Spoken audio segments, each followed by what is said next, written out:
إن الحمد لله نحمده ونستعينه ونستغفره ونعوذ بالله من شرور أنفسنا ومن سيئات أعمالنا من يهده الله فلا مضل له ومن يضلل فلا هادي له وأشهد أن لا إله إلا الله وحده لا شريك له وأشهد أن محمدا عبده ورسوله أما بعد فإن خير الحديث كتاب الله وخير الهدي هدي محمد صلى الله عليه وعلى آله وسلم وشر الأمور محدثاتها وكل محدثة بدعة وكل بدعة ضلالة وكل ضلالة في النار. قال الله تبارك وتعالى فإن لم يستجيبوا لك فاعلم أنما يتبعون أهواءهم. میرے محترم دینی بھائیوں اور قابل احترام ماں اور بہنوں، ایک انسان کا ہدایت یافتہ ہونا اس بات پر موقوف ہے کہ وہ اللہ اور اس کے رسول صلی اللہ علیہ وسلم کی تعلیمات کو قبول کرتا ہو اور اس کے مطابق اپنی زندگی کو بنانے کی کوشش کرتا ہو۔ ایک انسان دنیا میں جب پیدا ہوتا ہے تو صحیح اور غلط کی تمیز اس کو نہیں ہوتی ہے، کیا حق ہے کیا باطل ہے، کیا حلال ہے کیا حرام ہے، کیا صحیح ہے کیا غلط ہے۔ انسان اپنی عقل کی بنیاد پر فیصلہ اس کا نہیں کر سکتا ہے۔ یہی وجہ ہے کہ اللہ رب العالمین نے ہر زمانے میں اپنے نبیوں اور رسولوں کو بھیجا، اپنی کتابیں نازل کیں تاکہ انسان دنیا میں زندگی گزارنے کے لیے ہدایت سے، رہنمائی سے محروم نہ رہے۔ انسان کی سعادت اسی میں ہے کہ وہ اپنی عقل اور اپنی خواہشات کو اللہ کی طرف سے آنے والی وحی، قرآن کریم اور نبی کریم صلی اللہ علیہ وسلم کی تعلیمات، آپ کی سنت کے تابع کریں۔ انسان کی سعادت اسی میں ہے کہ وہ اپنی عقل کو، اپنی چاہتوں کو، اپنی خواہشات کو اللہ کی طرف سے آنے والی وحی، قرآن کریم اور نبی کریم صلی اللہ علیہ وسلم کی تعلیمات، آپ کی سنت کے تابع کریں، اس کے مقابل نہ رکھیں۔ گمراہی وہاں سے شروع ہوتی ہے جہاں انسان اپنی عقل کو اور اپنی خواہشات کو مستقل حیثیت دے کر اسی کی روشنی میں فیصلے کرنے لگتا ہے، اور اس طرح کی چیز کو ہوا کہا جاتا ہے۔ ایک ہوتی ہے ہوا جس سے ہم سانس لیتے، وہ ایک الگ چیز ہے، وہ ہوا ان ہے، اور دوسری ہون یا کے ساتھ آتا ہے، اس کو خواہش کہتے ہیں۔ انسان کی، جس کو ہم اپنے الفاظ میں اس کا اپنا فلسفہ، اس کی اپنی سوچ، اس کی آئیڈیالوجی، اس کی پسند، انسان اگر اپنی پسند، اپنی سوچ، اپنی آئیڈیالوجی، اپنے فلسفوں کو بنیاد بنا لے اور پھر اس کی روشنی میں اللہ اور اس کے رسول کی بات کو قبول یا رد کریں، تو ایسا آدمی وحی کی تابعداری کرنے کی بجائے ہوا کی تابعداری کرنے والا ہے۔ وہ خواہش پسند یا خواہش پرست ہے، وہ خواہشات کی اتباع کرنے والا ہے، اور ایسا آدمی کامیاب نہیں ہوتا ہے۔ کامیاب وہ ہوتا ہے جو اپنی عقل کو اور اپنی چاہتوں کو اللہ کی وحی کے تابع کرتے ہیں، وہ قرآن کی تعلیمات کے تابع ہو جائے، وہ نبی کریم صلی اللہ علیہ وسلم کی حدیثوں، آپ کی سنت، آپ کے اقوال و افعال کے تابع ہو جائے۔ لیکن یہ کام اتنا آسان نہیں ہے۔ اس کے لیے اپنے تجربے کو، اپنی سوچ کو، اپنی انٹلیکچول کیپیسٹی کو سب آرڈینیٹ کرنا پڑتا ہے، تابع کرنا پڑتا ہے، چھوٹا بنانا پڑتا ہے۔ اور اگر انسان کے اندر گھمنڈ ہو، تکبر ہو، وہ اپنے آپ کو کچھ سمجھتا ہو، یہ کرنا ممکن نہیں ہوتا ہے۔ تابع داری ایک مشکل کام ہے، اور یہی مسئلہ ہوتا ہے اہل ہوا کا، جن کو علماء اہل بدعت کہتے ہیں۔ اہل بدعت کا دوسرا نام کیا ہے؟ اصحاب الاہواء۔ اصحاب الاہواء، خواہش والے۔ کیوں؟ اس لیے کہ یا تو علم ہے یا تو خواہش ہے. وَلَئِنِ اتَّبَعْتَ أَهْوَاءَهُمْ بَعْدَ الَّذِي جَاءَكَ مِنَ الْعِلْمِ مَا لَكَ مِنَ اللَّهِ مِنْ وَلِيٍّ وَلَا نَصِيرٍ. سورۃ البقرہ میں اللہ نے فرمایا اے نبی اگر وَلَئِنِ اتَّبَعْتَ أَهْوَاءَهُمْ اگر آپ ان کی ہوا کی جمع احوا ہے، ان کی خواہشات، ان کی فلسفی، ان کی آئیڈیالوجیز، ان کی چاہتوں کی پیروی کرنے لگ جائیں، بعد الذی جاءک من العلم اللہ کی طرف سے آپ کے پاس آئے ہوئے علم کے بعد بھی، ما لک من اللہ من ولی ولا نصیر اللہ کے مقابلے میں آپ کا نہ کوئی محافظ ہوگا نہ مددگار ہوگا، آپ کو کوئی بچا نہیں سکتا پھر اللہ سے. تو یعنی اللہ تعالیٰ نے دو باتیں بتائیں، اللہ کی طرف سے آئے ہوئے علم کے مقابلے میں آپ ان کی احوا کی پیروی کریں. معلوم ہوتا کہ احوا کچھ اور ہے اور علم کچھ اور ہے. علم کے اپوزٹ ہوا ہوتا ہے. کون سا علم؟ بچپن سے سیکھا ہوا علم، تجربہ، سائنس، فزکس، کیمسٹری، بایولوجی، یہ علم نہیں، یہ انسانی علوم ہے، آسمانی علم، ربانی علم. اگر انسانی علم کو انسان اللہ والے علم کے مقابلے میں رکھے، یہ گمراہی کی شروعات ہے اور یقینی گمراہی ہے. انسانی علم کو اللہ والے علم کے تابع کرنا، یہ انسان کی کامیابی کی شروعات ہے. خوارج کی گمراہیوں میں سے ہمارا اصل موضوع وہی ہے. خوارج کی گمراہیوں میں سے ایک بڑی گمراہی یہ تھی کہ وہ اپنی عقل کو نصوص پر ترجیح دیتے تھے، خصوصاً سنت کے معاملے میں.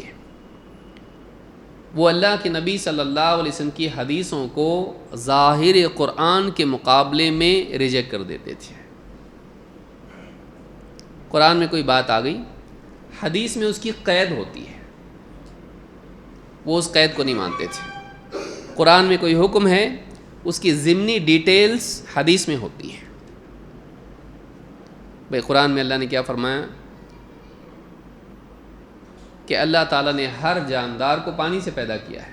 وَجَعَلْنَا مِنَ الْمَاءِ كُلَّ شَيْءٍ حَيٍّ ہم نے ہر زندہ چیز کو، جاندار کو پانی سے پیدا کیا ہے. لیکن حدیث میں ہم کو بتایا گیا ہے کہ اللہ نے فرشتوں کو کس سے پیدا کیا؟ نور سے. یہ قرآن میں آپ کو نہیں ملے گا، یہ حدیث میں ہے. ایسی کئی چیزیں ہیں جو قرآن میں ایک جنرل سٹیٹمنٹ ہے، لیکن اس میں ڈیٹیل اور اس میں ایکسیپشنز آپ کو حدیث میں ملیں گی. اللہ تعالیٰ نے قرآن کریم میں میتہ کو حرام کر دیا ہے، مردار حرام ہے. لیکن آپ دیکھیں گے کہ مچھلی اگر مری ہوئی ہو تو آپ نے پکڑی، ذبح نہیں کی، بسم اللہ واللہ اکبر، اور وہ مر گئی، تو آپ مچھلی وہ کھا سکتے کہ نہیں، یا مردار میں شمار ہوگی؟ وہ کچھ بولے، تھوڑا انتظار کرو، معلوم نہیں کیا بولنا چاہ رہے ہیں. ہاں، مچھلی مر جائے تو کیا وہ مردار ہوگی؟ اس کو ذبح کرنا پڑے گا؟ نہیں، مچھلی حلال ہے، چاہے وہ خود سے مر جائے، چاہے آپ نے اس کو ذبح نہ کیا. تو اب یہ حکم عام ہے، لیکن اس میں سے کیا ہے؟ خاص ہے کون؟ مچھلی. اسی لیے حدیث میں ہے احلت لنا میتتان ودمان، ہمارے لیے دو مردہ چیزیں حلال کی گئی ہیں. بیسیکلی مردہ کیا ہے؟ حرام. حلال کی گئی کا مطلب اٹس این ایکسیپشن. یہ کیا؟ اس کے اندر استثناء اس کو کہتے ہیں. تو ایک تو ہے مچھلی، الحوت، اور دوسرے الجراد، لوکسٹ جس کو آپ کہتے ہیں، ٹڈی. حلال ہے، وہ نہیں کھانا ہے، مت کھاؤ، لیکن ہے حلال ہے. تو دو چیزیں ہیں جو خود سے مر جائیں تب بھی حلال ہیں، مچھلی اور ٹڈی. ٹڈی کون سی؟ جو کھیتوں کو سب آتے ہیں نا، گرین کلر کے رہتے ہیں، گراس ہاپر کی طرح ہوتے ہیں، وہ تھوڑے سے الگ ہوتے ہیں. تو وہ بالکل پورے کھیت کے کھیت کھا کے نکل جاتے ہیں وہ لوگ. تو اس کو کھا سکتے ہیں اگر وہ مرا ہوا بھی ہو تو، اور کھاتے بھی ہیں لوگ اس کو. تو اب ایک انسان کہے گا کہ قرآن میں تو مردہ حرام ہے، لیکن اللہ کے نبی صلی اللہ علیہ وسلم کی حدیث میں کیا ہے؟ یہ چیز، اس کو حلال قرار دیا گیا ہے. اب ایک انسان کہے کہ ہم تو بھائی قرآن کو مانتے ہیں، یہ مینٹالٹی کس کی تھی؟ یہ مینٹالٹی خوارج کی تھی. اسی لیے آج بھی وہ لوگ جو سیاسی اور تحریکی مزاج رکھتے ہیں ان میں بھی اس طرح کا مزاج آپ کو ملے گا کہ قرآن میں تو ایسا ہے، داڑھی قرآن میں تھوڑی نہ ہے. ہاں داڑھی نہیں، پینٹ شرٹ ہے تو وہ کیسا پہنا تو داڑھی نہیں رکھتا، ٹھیک ہے قرآن میں نہیں ہے، پینٹ شرٹ پہنا ہے. حالانکہ ہم پینٹ شرٹ کو غلط نہیں بولتے ہیں، حرام بھی نہیں بولتے ہیں. ہاں اتنا ٹائٹ ہو کہ اس کو ایک آدمی لگے پہنانے کے لیے پاجامہ، جینس ایک دم ٹائٹ جینس ایک دم، ہاں پھر نکالنے کے لیے ایک آدمی لگے اس کو، اور پھر پیشاب ہاں کہ قطرے اسی میں رہ جائیں، یہ منع ہے. جس سے نماز خراب ہوتی ہے آپ کی، اور جس سے آپ پورے مطلب چھپانے کی جگہ بھی آپ کی رکوع سجدے میں سارے جہاں کے لیے آیا ہیں، تو وہ نہیں ہونا چاہیے. لیکن ایک آدمی بعض اوقات ایک چیز کہتا کہ یہ قرآن میں نہیں ہے، لیکن بہت ساری چیزیں وہ کر رہا ہوتا ہے اور اس کے بارے میں قرآن کی دلیل نہیں پوچھتا ہے، جبکہ وہ اصول بنایا تو پوچھو وہ بھی ہے کہ نہیں ہے. تو خوارج کی بیماریوں میں سے، ان کے مسائل میں سے ایک مسئلہ یہ تھا کہ عقل اور خواہش کی بنا پر وہ اللہ کے نبی صلی اللہ علیہ وسلم کی سنت کو رد کر دیتے تھے یا اس کے مقابلے میں قرآن کو رکھتے تھے. یہ طریقہ صحیح نہیں ہے. ہم کو اللہ نے یہ نہیں کہا کہ قرآن اللہ کی مانو اور اللہ کی بات پر سنت کو پیش کر کے پھر اس کو مانو، یہ کنڈیشن ہے. قل اطیعوا اللہ والرسول فإن تولوا فإن اللہ لا يحب الکافرین. اے نبی آپ کہیے اللہ کی مانو، اس کے رسول کی مانو، اور اگر یہ پیٹ پھیر کے نکل جاتے ہیں تو اللہ کافروں کو پسند نہیں کرتا. تو اللہ تعالیٰ نے رسول کی ماننے میں کوئی کنڈیشنل حکم نہیں دیا ہے. اللہ کی مانو اور اللہ کی بات کے مطابق رسول کی بات ہو تو مانو، ہے ایسا؟ جیسا اللہ کی مانو ایک دم سٹریٹ ہے، اسی طرح سے رسول کی مانو بھی انکنڈیشنل ہے. وہ اس کی کوئی قید نہیں ہے کہ تم کو دیکھنا پڑے گا اللہ کی قرآن میں ہے کہ نہیں. قرآن میں ہو تو رسول کی مانو، تو جب قرآن ہی میں ہے تو پھر رسول کی بات دیکھنے کی ضرورت کیا پڑے گی؟ الگ سے رسول کا حکم دینے کا مطلب ہی یہ ہے کہ بہت ساری باتیں وہ ہوں گی جو قرآن میں نہیں ہوں گی. ساری باتیں اگر قرآن میں ہوں گی تو پھر رسول کا الگ سے حکم دینے کا مطلب کیا ہے؟ اللہ کی مانو، رسول کی مانو، یہ دو مستقل حکم ہیں. تو ہم دونوں کو جمع کر کے لیتے ہیں، اللہ کی بھی مانتے، رسول کی بھی مانتے، حالانکہ حکم کس کا ہے؟ اللہ کا ہے. کیونکہ رسول بھی جو بول رہے ہیں، رسول لفظ ہی بتاتا ہے میسنجر، وہ اپنا نہیں بول رہے ہیں، وہ پہنچا رہے ہیں، وہ پہنچا رہے ہیں. یہ ایسی جیسے بادشاہ کی طرف سے آپ کو براہ راست خط آ گیا اور پھر بادشاہی کی طرف سے کوئی میسنجر آ کے بولے کہ یہ بھی ایک کام کرنے کے لیے کہا گیا ہے، بولے میں تو صرف خط کو مانتا، میسنجر کو نہیں مانتا. صحیح ہے؟ بادشاہ کی طرف سے کوئی آئے اور ایک ایڈیشنل بات بولے تو آپ کو یہ بھی ماننا ہے جو خط میں اور وہ بھی ماننا ہے، کیونکہ وہ ایڈیشنل چیز ہے. یہ بھی بادشاہ کی طرف سے ہے اور وہ بھی بادشاہ کی طرف سے، ایک کامن سینس ہے. لیکن آدمی دین کے معاملے میں خواہش ہی کی بنیاد پر ایسا کرتا ہے، میں نہیں مانوں گا. اور اس میں ایک اعتبار سے سپیریورٹی کا کہیں نہ کہیں شائبہ ہوتا ہے. ہم تو قرآن کو ماننے والے ہیں، یہ حدیث تو صحیح ضعیف اور اتنی ساری سند اور وہ تو انسانوں والی چیزیں ہیں. قرآن اللہ کی طرف سے آیا ہے، اللہ کی طرف سے آیا ہے، اللہ کی طرف سے رسول کے پاس آیا. اس کے بعد تیرے پاس کہاں سے؟ اللہ کے پاس سے آیا ہے، وہ بھی تو انسانوں کے تھرو آیا ہے. تو جیسے تو قرآن کو مانتا ہے ویسے سنت کو کیوں نہیں مانتا؟ تو ایک طبقہ خوارج میں ایسا تھا جو قرآن کے مقابلے میں سنت کو رد کرتا تھا. یہ گمراہ لوگ ہیں، اور یہ قیامت تک اس طرح کی مینٹالٹی رہے گی کہ جو اپنی خواہشات کی بنیاد پر، اپنی آئیڈیالوجی کی بنیاد پر سنت کا رد کریں گی یا سنت کی اس کے لیول کو گھٹائیں گے. محدثین بھی تو انسان تھے نا، محدثین بھی کیا ہے؟ آپ بھی تو انسان ہو نا، پھر ہم اس کو بول سکتے ہیں نا بھائی محدثین بھی تو انسان تھے، ان سے بھی تو غلطی ہو سکتی ہے. تو حدیث کو اتنا امپورٹنس نہیں دینا چاہیے. اچھا تو ہم اسی لیے آپ کی رائے کو بھی یہ امپورٹنس نہیں دے رہے، کیونکہ آپ بھی انسان اور بہت کمزور انسان ہو، کیونکہ محدثین بہت نالجبل تھے، آپ تو اتنے بھی نہیں ہو، تو آپ کو تو ایک دم کم ہم اہمیت دیں گے، آپ کی بات کو بالکل نہیں مانیں گے۔ چلے گا؟ نہیں چلتا۔ وہ چاہتا ہے کہ میری رائے کو اہمیت دو اور محدثین کو گھٹاؤ، یہ جہالت ہے۔ یہ جو مینٹالٹی تھی یہ خوارج کی تھی، اور آج بھی آپ کو جو لوگ تحریکی مزاج کے ہیں ان میں یہ بیماری آپ کو دکھائی دے گی، ان میں بیماری آپ کو دکھائی دے گی۔ آئیے دیکھتے ہیں اس تعلق سے کیا روایات ہم کو ملتی ہیں۔ عن ابی سعید الخدری رضی اللہ عنہ قال بینما نحن عند رسول اللہ صلی اللہ علیہ وسلم وهو يقسم قسما، کہتے ہیں کہ ہم اللہ کے رسول صلی اللہ علیہ وسلم کے پاس تھے اور اللہ کے نبی صلی اللہ علیہ وسلم مال غنیمت تقسیم کر رہے تھے۔ اتاہ ذو الخویسرہ، ذو الخویسرہ جو پہلا آدمی ہے جہاں سے خارجیت شروع ہوئی وہ آیا، ذو الخویسرہ، وہو رجل من بنی تمیم، اور وہ بنی تمیم کا ایک آدمی تھا۔ فقال یا رسول اللہ اعدل، کیا کہا؟ اے اللہ کے رسول، رسول بھی مان رہا ہے لیکن کیا بول رہا ہے؟ سجیشن کیا ہے؟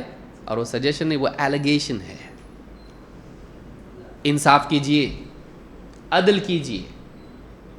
عدل کا مطلب ہوتا ہے حقدار کو اس کا حق دینا، تو عدل کیجئے کا مطلب آپ عدل کر رہے ہیں نہیں، کیونکہ آپ کسی کو کم دے رہے تھے کسی کو زیادہ، جس کو جیسا دینا چاہیے آپ جانتے ہیں، اللہ کی رہنمائی میں آپ کے ڈیسیجنز ہوتے ہیں، اور آپ دیکھتے تھے کہ اس کو زیادہ دینا چاہیے، اس کو اسلام سے قریب کرنا ہے، فلاں کو چل جائے گا، اس کو کم بھی دیں گے تو یہ ناراض نہیں ہوگا۔ آپ اس طرح سے حالات کے مطابق جو کرنا ہے آپ کر رہے تھے، لیکن وہ کیا کہنے لگا؟ عدل کیجیے، جسٹس۔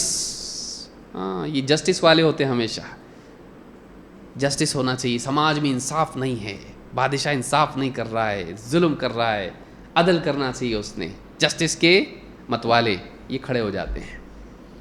تو کہا کہ یا رسول اللہ اعدل، اے اللہ کے رسول عدل کیجیے۔ ایک روایت میں فقال یا رسول اللہ اتق اللہ، بلکہ ایک روایت میں کہا کہ اللہ کے رسول اللہ سے ڈرو، ذرا اللہ سے ڈرو، عدل و انصاف کرو۔ فقال ویلک، اللہ کے رسول صلی اللہ علیہ وسلم نے فرمایا تیرا برا ہو، بربادی ہے تیرے لیے، ویلک، ویل بربادی، ویلک ومن یعدل اذا لم اعدل، اگر میں عدل کرنے والا نہیں ہوں تو پھر اور عدل کرے گا کون؟ اگر تجھ کو ایسا لگ رہا ہے کہ میں عدل نہیں کرتا ہوں، اور کون ہے جو مجھ سے زیادہ عدل کرنے والا ہے؟ اللہ کی طرف سے عدل و انصاف کی تعلیم دینے والا اور اس کا نفاذ کرنے والا میں ہی تو ہوں، اللہ کا رسول۔ اگر میں ہی عدل و انصاف نہیں کرتا تو پھر اور ہے کون جو عدل کرے؟ قد خبت وخسرت ان لم اکن اعدل، اور اگر میں عدل کرنے والا نہیں ہوں تب تو خسارے میں ہو گیا، ناکام ہو گیا، تو برباد ہو گیا۔ یعنی تو مجھ کو فالو کر رہا ہے، مجھ کو رسول مان رہا ہے، میری پیروی کر رہا ہے، میرے پیچھے چل رہا ہے، میری باتوں کو مان رہا ہے، اور ساتھ ہی یہ مانتا ہے کہ میں عدل و انصاف نہیں کرتا ہوں، تو ایسے انسان کو اگر تو فالو کر رہا ہے تو کیا ہوگا؟ کامیاب ہوگا؟ نہیں، تو غلط آدمی کے پیچھے چل رہا ہے۔ تو مجھ کو تو یہ بھی کہہ رہا ہے کہ میں اللہ سے ڈروں، عدل و انصاف کروں، گویا کہ میں نہ اللہ سے ڈرتا ہوں نہ عدل و انصاف کرتا ہوں، اور تو مجھ کو رسول بھی مانتا ہے۔ تو اگر تو ایسے انسان کے پیچھے چل رہا ہے تو تب تو ناکام ہوگا۔ تو یہ کیا ہے؟ سیلف کانٹرڈکشن ہی ہے کہ رسول بھی مان رہا ہے اللہ کا، اور آپ کو تقوی اور عدل کی تلقین بھی کر رہا ہے۔ ایک روایت میں ہے فقال یا رسول اللہ اتق اللہ، قال ویلک اولست احق اہل الارض ان یتقی اللہ۔ ایک روایت میں آپ نے کہا، جب اس نے کہا کہ اللہ سے ڈریے تو کہا کہ آپ نے فرمایا تیرا برا ہو، کیا ساری زمین میں جتنے لوگ ہیں ان میں سب سے زیادہ اللہ کو ڈرنے والا میں نہیں ہوں؟ سب سے زیادہ اللہ سے ڈرنے والا تو میں ہوں، میں زیادہ حقدار ہوں اس کا کہ اللہ سے ڈرنے والا قرار دیا جائے ایسے انسان کو، اور میں اللہ سے ڈرنے کا سب سے زیادہ حقدار ہوں، پرہیزگار سب سے زیادہ میں ہوں، اور تو مجھ سے کہتا ہے اللہ سے ڈرو. فقال عمر یا رسول اللہ ائذن لی فیہ فاضرب عنقہ.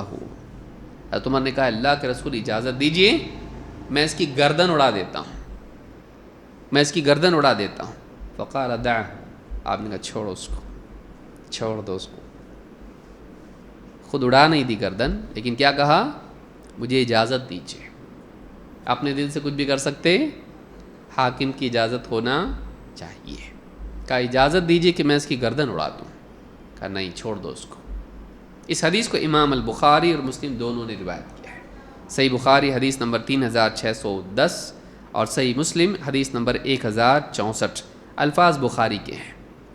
ایک روایت میں ہے ثم ول الرجل، راوی کہتے ہیں پھر وہ آدمی پلٹ کے جانے لگا.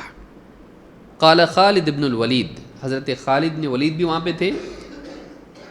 کہنے لگے یا رسول اللہ الا اضرب عنقہ، اے اللہ کے رسول کیا اس کی گردن نہ اڑا دوں میں؟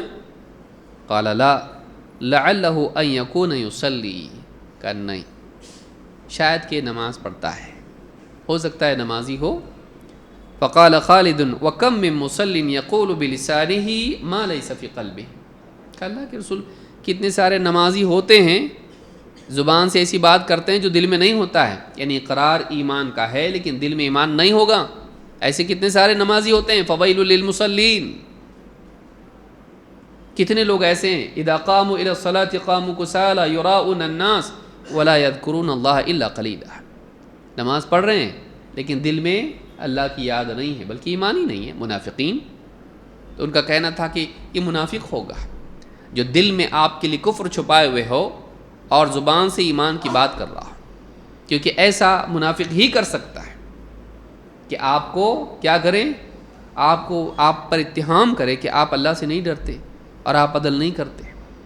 یہ دو بہت بڑی چیزیں ہیں نا، اللہ کا خوف نہیں ہونا اور انسان کا ظالم ہونا، یہ بہت بڑا ایلیگیشن ہے. تو ایسا کوئی مسلمان تھوڑی نہ کر سکتا ہے. تو کہا کہ اے اللہ کے رسول بہت سے ایسے لوگ ہوتے ہیں جو زبان سے ایسی بات کرتے ہیں جو ان کے دل میں نہیں ہوتی.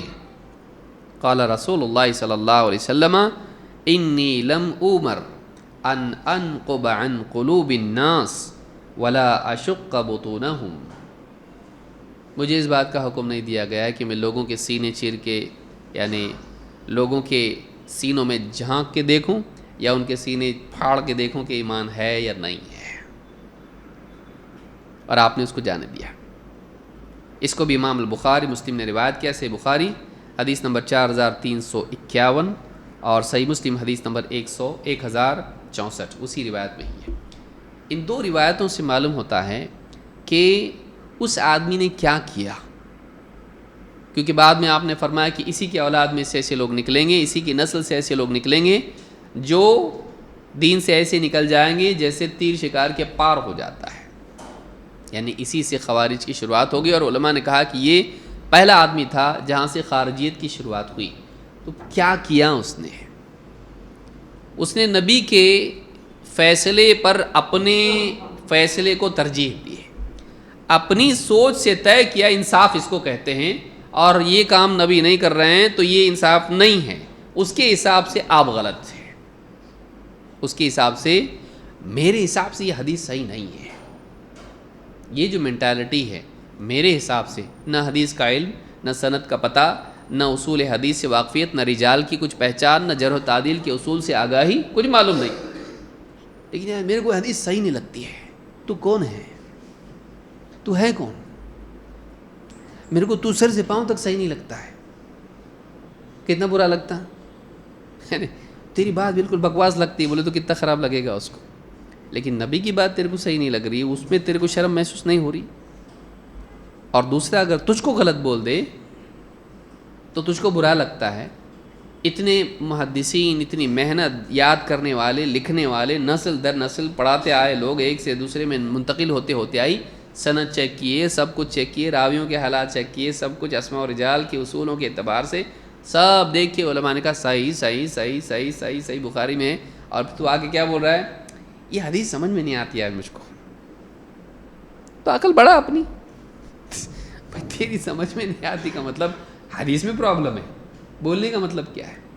عام طور سے اس طرح کے مزاج کے لوگ ملیں گے آپ کو جو اپنے آپ کو اتنا اونچا سمجھتے، جو اونچی جگہ سے دیکھتے ہیں حدیثوں کو، ہاں یہ حدیث یہ حدیث یہ حدیث، بہت اونچے رہتے وہ لوگ، اور ان پر فیصل بن کے ان حدیثوں کو تم ادھر جاؤ، ہاں تم ادھر آؤ، اس طرح سے کرتے ہیں۔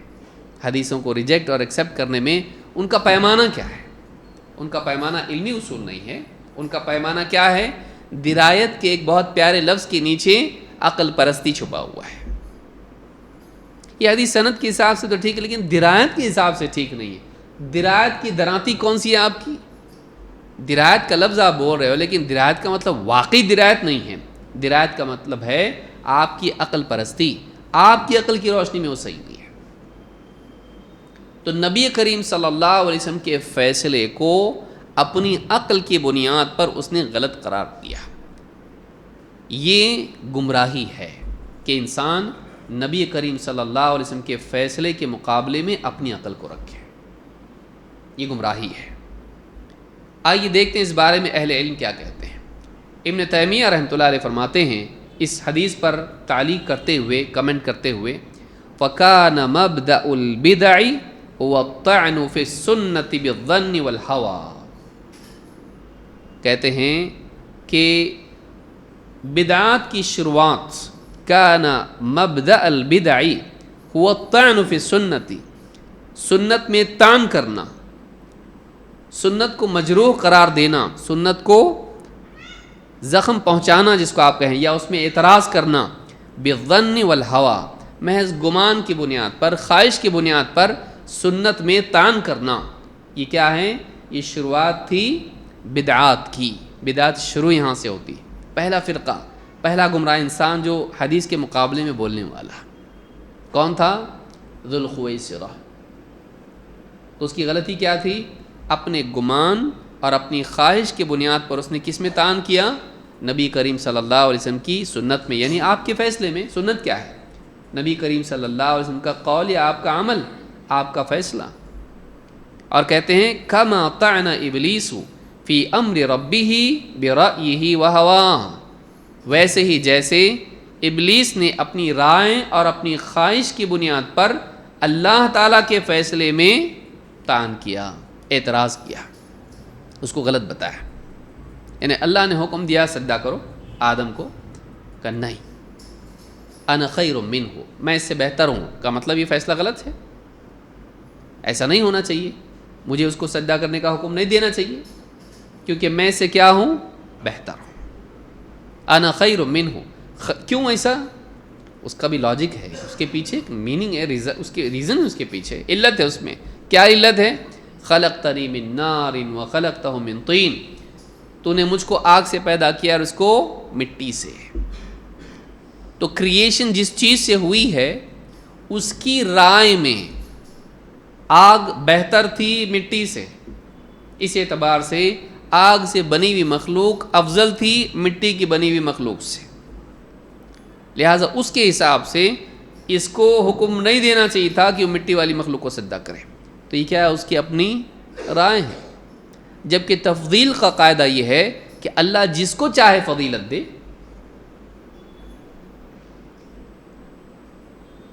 بھائی باپ بڑا کہ بیٹا، لیکن آپ دیکھیے اللہ نے باپ کو نبوت نہیں دی، بیٹے کو دی، ابراہیم علیہ السلام۔ تب کوئی کہے بیٹا چھوٹا ہوتا ہے باپ بڑا ہوتا ہے تو نبوت تو باپ کو ملنا چاہیے، عقل یہ کہتی ہے، لیکن اللہ تعالیٰ جس کو چاہتا ہے نبوت۔ اب فَاتَّبِعْنِي أَهْدِكَ صِرَاطًا سَوِيًّا، کون کہہ رہا ہے؟ ابراہیم علیہ السلام، میری اتباع کرو اور میں تم کو رہنمائی دوں گا سیدھے راستے کی۔ تو بیٹا کس کو گائیڈ کر رہا ہے؟ باپ کو۔ اللہ جس کو چاہے فضیلت دے، باپ کو دینے کی بجائے نبوت اور رسالت کس کو دے دی؟ بیٹے کو دی۔ اللہ کا انتخاب ہے، اللہ جس کو چاہے چنے، اللہ جس کو چاہے چنے۔ تو اب اللہ کے انتخاب پر اعتراض کرنا ہوا یہ، جبکہ دیکھا جائے تو مٹی اور آگ میں بھی کوئی اس طرح کی تفضیل قائم کرنا صحیح نہیں ہے۔ اہل علم کہتے ہیں، ابن تیمیہ رحمۃ اللہ نے بھی ذکر کیا اس کو، کہ مٹی میں کچھ بھی ڈالو بڑھتا ہے، آگ میں ڈالو تو اس کو فنا کر دیتی ہے۔ اس کو مٹی کا انسان مالک ہوتا ہے، زمین خریدتا ہے، آگ آگ کو آپ کنٹین کر سکتے ہو؟ آگ لے کے جا رہا ہوں میں، آگ بجھ جاتی کچھ کے وقت، آگ کو آپ نہیں لے سکتے. ہاں آگ جس میں سے جل رہی وہ چیز آپ لے سکتے ہو، مالک آپ نہیں بن سکتے آگ کے. کتنی آگ ہے تیرے پاس؟ بولتا آدمی 3 آگ ہے میرے پاس. ہاں کتنا گھنٹہ آگ ہے تیرے پاس؟ نہیں بولتا ہے آدمی. زمین کا مالک آدمی بنتا ہے. مزید یہ کہ ضروری نہیں کہ پیدائش کا مادہ اگر کمتر ہو تو اس سے پیدا ہونے والی چیز بھی کمتر ہوگی، ضروری نہیں، ضروری نہیں ہے. اللہ تعالیٰ وہ ہے جو کمتر سے اعلیٰ کو پیدا کرتا ہے. مٹی دیکھیے، مٹی میں سے نکلنے والا پھل کیسا رہتا؟ مٹی کے جیسا رہتا، ٹیسٹ رہتا اس کے اندر. پھول کیسے رہتے؟ خوشبو رہتی اس کے اندر.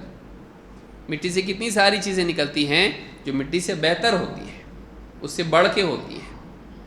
تو اب کیا کہیں گے، مطلب وہ گھٹیا ہے اس کی وجہ سے؟ نہیں. تو اللہ تعالیٰ ادنا میں سے اعلیٰ کو بھی نکال سکتا ہے. مرغی سستی ہے کہ انڈا؟ ہاں کیا سستا ہے؟ انڈا سستا ہے. لیکن مرغی کہاں سے آتی؟ انڈے میں سے. سمجھے؟ تو اس میں سے مرغی نکلتی ہیں، یہ زیادہ مہنگا ہونا چاہیے نا؟ نہیں. یہ موٹی چیزیں ہیں جو سمجھنے کی ہیں. ضروری نہیں کہ اس میں سے نکلا کا مطلب اس کا بھی وہی بھاؤ ہوگا، وہ مہنگا ہے اس سے، حالانکہ نکلا اسی میں سے. یہ چھوٹی چیزیں، سادی چیزیں، لیکن جب عقل خراب ہوتی ہے تو عقل زیادہ چلنے لگتی ہے. عقل جب خراب ہوتی ہے زیادہ چلتی ہے. اس نے کہا کہ میں بہتر ہوں، اور اللہ کے حکم پر اعتراض کیا. ابا واستکبر وکان من الکافرین. 2 باتیں اللہ نے بیان کی. اس نے انکار کیا اور گھمنڈ میں آ گیا. معلوم ہے کہ کہیں نہ کہیں نصوص کے مقابلے میں اپنی رائے رکھنے میں گھمنڈ ہوتا ہے، گھمنڈ ہوتا ہے. تو کہا کہ فکان مبدأ البدع هو الطعن في السنة بالظن والهوى كما طعن ابلیس في امر ربه برأيه وهواه. کہ بدعات کی شروعات یہی تھی کہ سنت میں طعن ہوا، اور کس بنیاد پر؟ گمان اور خواہش کی بنیاد پر. جیسا کہ ابلیس نے اللہ کے حکم میں اپنی رائے اور اپنی خواہش کے بنیاد پر طعن کیا. تو یہی اہل بدعات کا طریقہ ہے، یہی خوارج کا طریقہ تھا. ابن الجوزی رحمۃ اللہ علیہ فرماتے ہیں فَهَذَا أَوَّلُ خَارِجِيٍّ خَرَجَ فِي الْإِسْلَامِ وَآفَتُهُ أَنَّهُ رَضِيَ بِرَأْيِ نَفْسِهِ. فَهَذَا أَوَّلُ خَارِجِيٍّ خَرَجَ فِي الْإِسْلَامِ. یہ پہلا خارجی تھا جو اسلام کی تاریخ میں خارجی بنا، جس نے خروج کیا، حاکم کے خلاف بغاوت کی. کیونکہ نبی صلی اللہ علیہ وسلم کی حیثیت نہ صرف نبی کی اور رسول کی تھی، بلکہ آپ کی حیثیت کس کی تھی؟ ایک حاکم کی بھی تھی. آپ فیصلے کرتے تھے، آپ سزائیں نافذ کرتے تھے، آپ جنگ کر کے لوگوں سے، آپ ایک کمانڈر کی طرح، آپ ایک حاکم کی طرح جنگ بھی کرتے تھے. تو آپ کی پوزیشن جو تھی وہ حاکم کی بھی تھی، صرف نبی کی نہیں تھی. اس لیے کہ آپ شریعت کا نفاذ بھی کرتے تھے، قوانین کا نفاذ کرتے تھے. تو کہا کہ یہ پہلا خارجی تھا جو اسلام میں جس نے خروج کیا. وَآفَتُهُ أَنَّهُ رَضِيَ بِرَأْيِ نَفْسِهِ. اور اس کی آفت کیا تھی؟ پرابلم کیا تھا؟ أَنَّهُ رَضِيَ بِرَأْيِ نَفْسِهِ. اس نے اپنی ذاتی رائے پر رضامندی اختیار کر لی. وہ اپنی ذاتی رائے پر راضی ہو گیا ہے، جو میری رائے ہیں وہی صحیح ہے. وَلَوْ وَقَفَ لَعِلِمَ أَنَّهُ لَا رَأْيَ فَوْقَ رَأْيِ رَسُولِ اللَّهِ صلی اللہ علیہ وسلم. اگر وہ ذرا رک کے سوچتا تو اسے معلوم ہو جاتا کہ اللہ کے رسول کی رائے کے اوپر کوئی رائے نہیں ہوتی ہے. جس کو اللہ کے نبی صلی اللہ علیہ وسلم صحیح سمجھیں وہ صحیح ہے. امتی کے لیے یہی ہے کہ وہ اس کو مان کے چلے. نبی کی پسند کا معاملہ یہ ہے کہ اللہ تعالیٰ نے آپ کے لیے قبلہ بدل دیا. قد نرى تقلب وجهك في السماء فلنولينك قبلة ترضاها. اے نبی، ہم نے آپ کے چہرے کا بار بار آسمان کی طرف پلٹنا دیکھ لیا. فَلَنُوَلِّيَنَّكَ قِبْلَةً تَرْضَاهَا. تو لیجئے آپ کے لیے ہم آپ کا چہرہ وہیں پھیر دیتے ہیں جس میں آپ کی رضا ہے، ترضاها، جس سے آپ راضی ہو جاؤ گے. آپ کی رضامندی اس میں کہ قبلہ کعبہ ہونا چاہیے، مسجد حرام ہونی چاہیے. تو اللہ تعالیٰ نے آپ کا قبلہ بدل دیا. کس وجہ سے؟ قِبْلَةً تَرْضَاهَا. اس قبلے کی طرف آپ کو پھیر دیتے ہیں جس میں آپ کی رضامندی ہے. سوچئے کہ یہ رسول کی رضامندی کا معاملہ ہے. لیکن آپ دیکھیں گے کہ اس نے آپ کی رضامندی، آپ کی چوائس، آپ کی پسند، آپ کے فیصلے پر رضامندی کا معاملہ نہیں کیا اور گمراہ ہو گیا. یہ بات تلبیس ابلیس میں ابن الجوزی رحمہ اللہ نے کہی ہے. ابن تیمیہ رحمۃ اللہ علیہ فرماتے ہیں فَإِنَّ الْخَوَارِجَ أَصْلُ بِدْعَتِهِمْ أَنَّهُمْ لَا يَرَوْنَ طَاعَةَ الرَّسُولِ وَاتِّبَاعَهُ فِيمَا خَالَفَ ظَاهِرَ الْقُرْآنِ عِنْدَهُمْ. کہتے ہیں کہ خوارج ان کی بدعت کی اصل یہ ہے کہ انہم لا یرون طاعت الرسول واتباعه فیما خالف ظاہر القرآن عندہم. قرآن کی ظاہری باتیں اس کے مخالف اگر ان کو لگتی ہے کہ اللہ کے رسول کی بات اس کے خلاف ہیں تو اس کو نہیں مانتے. خوارج کا منہج یہ ہے کہ قرآن کے ظواہر سے ہٹ کے اگر کوئی بات رسول کی ہے اس کو تسلیم نہیں کرتے ہیں. اور کہتے ہیں فَإِنَّ مِنَ الْخَوَارِجِ مَن يَرُدُّ السُّنَّةَ الْمُخَالَفَةَ لِظَاهِرِ الْقُرْآنِ. خوارج میں سے بعض وہ لوگ ہیں جو ظاہر قرآن کے برخلاف اگر کوئی سنت ان کو دکھائی دیتی ہے تو اس کو رد کر دیتے ہیں. مَا عِلْمِهِ بِأَنَّ الرَّسُولَ سَنَّهَا. یہ جاننے کے باوجود کہ وہ رسول کا بنایا ہوا، قائم کیا ہوا طریقہ ہے، یعنی ثابت ہے یہ کہ نبی صلی اللہ علیہ وسلم نے یہ کیا ہے، لیکن ہم کو قرآن سے ٹکراتا ہوا دکھائی دے رہا ہے تو ہم اس کو نہیں مانیں گے. یہ کس کا طریقہ ہے؟ خوارج کا. لہٰذا جو لوگ یہ کہیں کہ ہم وہی حدیث مانیں گے جو قرآن سے نہیں ٹکرائیں، اس کنڈیشن کے ساتھ اگر وہ حدیثوں کو ماننے کی بات کہیں تو یہ کہیں نہ کہیں کہاں جا کے منہج جڑ رہا ہے؟ کس سے جڑ رہا ہے؟ خوارج سے. یہ خوارج کا منہج ہے.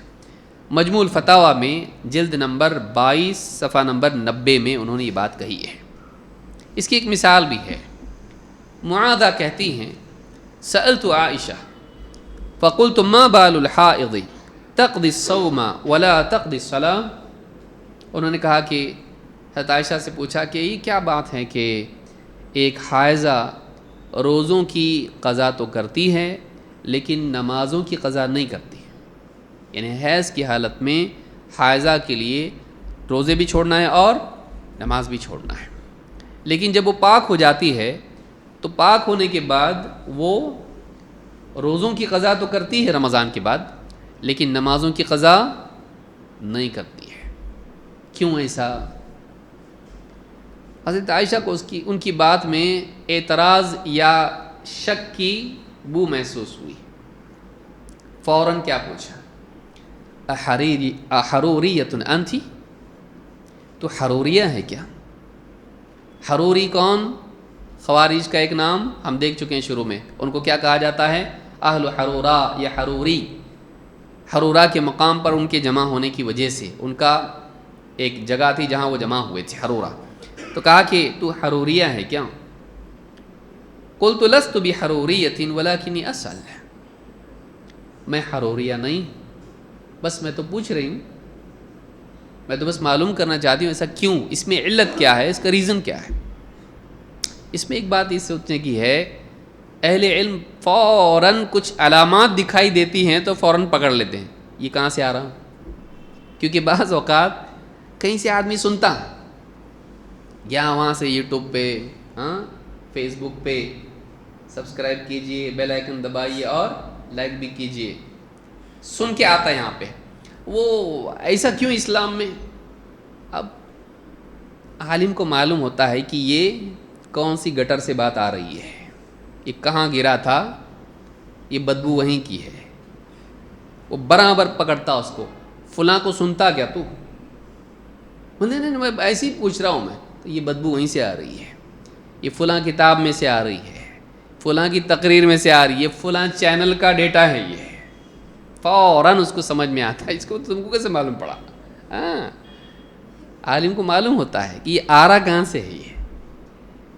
یہ سید قطب کا ہے، مودودی صاحب کا ہے، یاسر قاضی کا ہے، یا یہ نعمان علی خوان کا ہے. کہاں سے آ رہا ہے؟ نظر لگنا صحیح ہے کیا؟ ایسا مطلب اس کا کیا مطلب؟ نظر لگنے کا ابھی نئی تحقیق آئی ہے نا 1400 سال بعد، جو اس سے پہلے کبھی کسی نے صحیح تحقیق نہیں کیا اس بارے میں. برابر عالم کو معلوم ہوتا ہے، کیونکہ عالم بھی تو معلوم کرتا رہتا ہے مارکیٹ میں کیا چل رہا ہے. آپ بھی اتنے تحقیق کرنے والے ہو. ہاں، ڈاکٹر کو بیماری معلوم نہیں رہے گی کیا چل رہی، کون سی وبا چل رہی، اس کو بھی معلوم ہوتا ہے، وہ بھی دیکھتا رہتا ہے کون کدھر جا رہا، فوراً پہچان لیتا ہے. اب ایک نئے صاحب آئے ہیں محمد زبیر، ڈاکٹر محمد زبیر پاکستان کے، وہ بھی نیم سلفی نیم اخوانی ہے، بلکہ وہ لبرل مزاج کے ہیں کہ سب کا ساتھ سب کا وکاس، سب تھوڑے تھوڑے ٹھیک ہیں، ہر ایک کو ڈائلیوٹ کرتے چلو، زیادہ متشدد نہیں ہونا چاہیے ہم کو. اس طرح کا جو مزاج ہے یہ بھی انہی میں سے ہے. وہ پہلے اسرار احمد کے پاس تھے، اس کے بعد اب وہ دوسرے الگ سے ہو کے اپنا ایک چلا رہے ہیں. وہ کسی کو برا لگے گا گھر کو جائے، جو صحیح ہے وہ صحیح ہے. بڑے بڑے علماء پہ آپ تان کرو گے، علامہ بربہاری پر، اور اسی طرح سے امام اللالکائی پر، بریلویوں کا امام بنا دو گے ان کو. آپ بتائیے، ایسے لوگ جو اپنے آپ کو بہت اونچا سمجھیں، یہ ٹھیک نہیں ہے. آدمی کو اپنی حیثیت معلوم ہونا چاہیے. صرف پی ایچ ڈی کرنے سے آدمی دنیا کا سب سے بڑا عالم نہیں بن جاتا کہ کسی پر بھی تان کرنا شروع کر دے. تو گہرا علم بہت ضروری ہے دین میں، صرف ڈگری نہیں. لہٰذا ایسے جتنے لوگ ہیں ان کو پڑھنا، ان کو سننا، فوراً کی بات سے معلوم پڑتا اچھا یہ وہاں سے آ رہا ہے. یہ فوراً حضرت عائشہ نے پکڑا، حروریہ ہے کیا تو؟ کیوں؟ اس لیے کہ حضرت عائشہ کو دیکھ، حضرت عائشہ کتنی گہرا علم رکھنے والی تھی. فوراً عالم کو سمجھ میں آتا ہے یہ بو آ رہی ہے، یہ حروریہ ہے کیا؟ جواب نہیں دیا. کیا وجہ ہے کہ ایک عورت حیض میں جو چھوٹی ہوئی نمازیں ہیں ان کی قضا نہیں کرتی لیکن روزوں کی قضا کرتی؟ ایسا کیوں؟ ایسا کیوں؟ حروریہ ہے کیا؟ جواب اس کا نہیں دیا. پہلے کیا کیا؟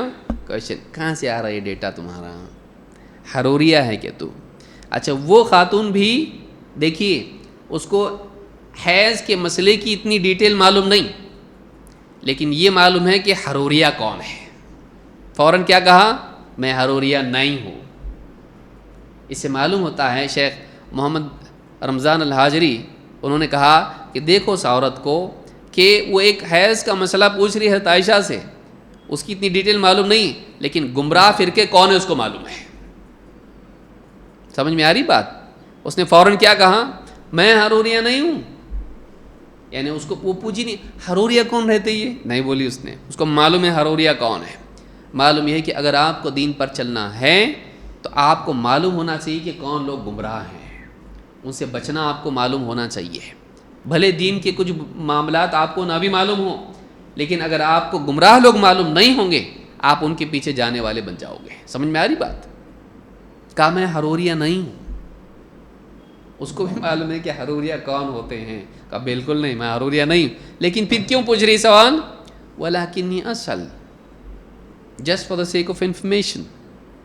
میں بس معلوم کرنا چاہتی ہوں ایسا کیوں، اس کی حکمت کیا ہے. اعتراض نہیں ہے میرا، میں سنت کا رد نہیں کرتی، میں قرآن پر کفایت نہیں کرتی ہوں، بلکہ میں بس معلوم کرنا چاہتی ہوں کہ اس کی علت کیا ہے. حضرت عائشہ نے بھی جواب بہت اچھا دیا ہے. انہوں نے علت بتائی نہیں. انہوں نے کیا کہا کان یصیبنا ذلک، ہم کو حیض کی حالت پیش آتی تھی، فنؤمر بقضاء الصوم ولا نؤمر بقضاء الصلاة، تو ہمیں اس زمانے میں، کس زمانے میں؟ نبی کریم صلی اللہ علیہ وسلم کے زمانے میں ہم کو روزوں کی قضا کا حکم تو دیا جاتا تھا لیکن نماز کی قضا کا حکم نہیں دیا جاتا تھا. حیض ہم کو اس زمانے میں آتا تھا تو اس زمانے میں کیا ہوتا تھا؟ اللہ کے نبی صلی اللہ علیہ وسلم کس چیز کی قضا کا حکم دیتے تھے؟ انہوں نے بس اتنا بتایا. کیوں؟ کیا؟ No reason. ریزن کیا ہے؟ Do what you are told, جو تم کو حکم دیا گیا ہے وہ کرو. ہم کو کیا کیا گیا تھا؟ رسول صلی اللہ علیہ وسلم کے زمانے میں جب ہم کو حیض آتا تھا اس حالت میں پاک ہونے کے بعد ہم کو نماز کی قضا کا حکم نہیں ملا، روزوں کی قضا کا حکم ملا. جو بولے وہ کرتے، جو نہیں بولے وہ نہیں کرتے. اس پر یہ صحیح بخاری اور مسلم کی حدیث ہے. صحیح بخاری حدیث نمبر 321 اور صحیح مسلم حدیث نمبر 335. ابن حجر نے بہت عمدہ تعلیق اس پر کی ہے، کہتے ہیں وقد تقدم فی کتاب الحیض سؤال معاذہ من عائشہ عن الفرق المذکور، کہتے ہیں کتاب الحیض میں معاذہ کا یہ جو سوال تھا حضرت عائشہ سے اس فرق کے بارے میں کہ وہ روزوں کی قضا کرتی ہے لیکن نماز کی نہیں، اس کا تفصیل اس کی آ چکی ہے، یہ سوال اس سے پہلے بھی گزرا ہے۔ وَأَنْكَرَتْ عَلَيْهَا عَائِشَةُ السُّؤَالِ، حضرت عائشہ نے ان کے سوال پر ہی انکار کیا، کیوں پوچھ رہی ایسا؟ وَخَشْيَتْ عَلَيْهَا أَن تَكُونَ تَلَقَّنَتْهُ مِنَ الْخَوَارِجِ، اور حضرت عائشہ اس بات سے ڈریں، انہیں خدشہ محسوس ہوا کہ کہیں یہ کویشچن، یہ اعتراض انہوں نے خوارج سے تو نہیں لیا ہے، معاذہ نے، تمہارے پاس یہ آیا کہاں سے؟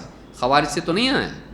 الَّذِينَ جَرَتْ عَادَتُهُمْ بِاعْتِرَاضِ السُّنَنِ بِآرَائِهِمْ، جن کا عام طریقہ یہ رہا ہے کہ وہ اللہ کے نبی صلی اللہ علیہ وسلم کی سنت پر اپنی رائے سے اعتراض کرتے تھے، اپنی رائے کی بنیاد پر اعتراض کرتے تھے، میری عقل میں نہیں آتا، سمجھ میں نہیں آتا، رائے پر، نبی کی سنت پر رائے سے اعتراض کرتے تھے۔ وَلَمْ تَزِدْهَا عَلَى الْحَوَالَةِ عَلَى النَّص، حضرت عائشہ نے دلیل بتانے پر بھی کفایت کی، اس سے زیادہ کچھ نہیں بتایا۔